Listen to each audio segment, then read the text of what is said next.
Awareness needs constant practice. Training the mind does not in any way mean forcibly subjugating the mind. From spiritual teachings and through personal experience and meditation practice, the awareness sees directly and concretely how the mind functions. Then you can tame the mind and work with it skillfully to gradually eliminate delusion.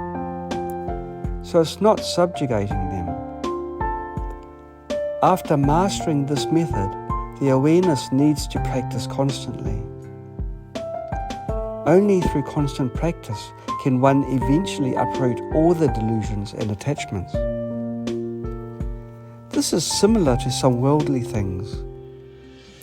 For example, when we practice Tai Chi, after you've learned a routine, you need to practice it every day. After solo practice, you also need to practice with fellow practitioners. Only in this way can we truly have skills and rich and flexible experience to deal with opponents.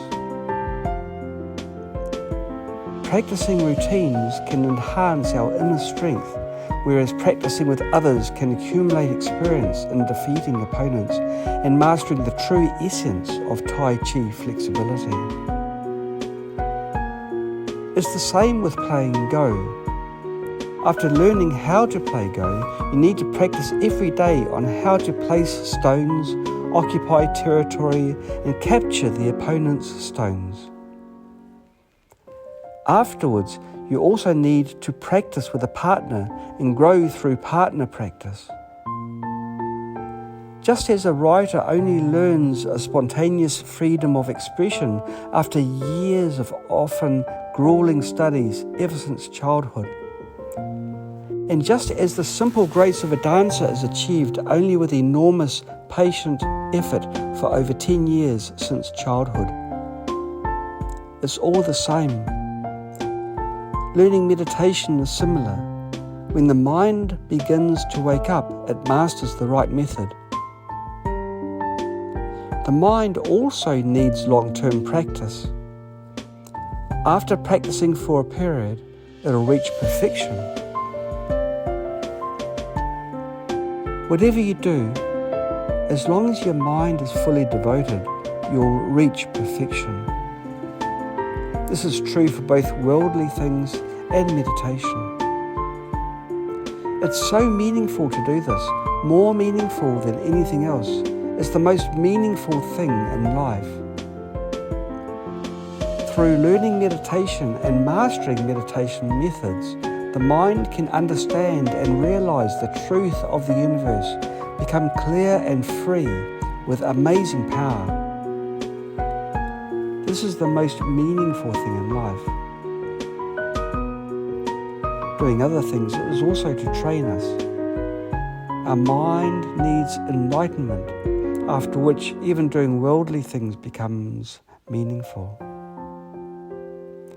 At that time, doing worldly things is to train our mind to realize through practice and to benefit sentient beings. While benefiting sentient beings, the mind is perfected. Without enlightenment, if you seek Dharma through external illusions, your life would be meaningless with innumerable sufferings. Meditation can make the mind more and more pliable so that you can become master of your own mind and employ it to its fullest and most beneficial end. If the mind is trained to be extremely pure and pliable without any emotion, it will soon find the truth and get enlightened. The 8th century Buddhist master Shantideva said, "If this elephant of mind is bound on all sides by the cord of mindfulness, all fear disappears and complete happiness comes." In reality, there is no enemy outside of our mind. All enemies are in our mind. Our emotions are just like tigers, lions, elephants, bears, serpents, And those fear, pride, etc. are all our enemies. All of these are bound by the mastery of your mind, and by the taming of that one mind, these beast-like negative emotions and the demon of pride are subdued, even completely destroyed in the end. So when you begin to understand where meditation will lead you, you will approach it as the greatest endeavour of your life, one that demands of you the deepest perseverance, enthusiasm, intelligence, and discipline. To realise the truth, the mind needs to first learn meditation, which is the best way to realise the truth. When you abide in deep concentration, free from any affliction in the desire realm, and even transcend the form realm and the formless realm, the wisdom of emptiness will appear soon. When the mind is completely tranquil, it's qualified to turn wisdom on.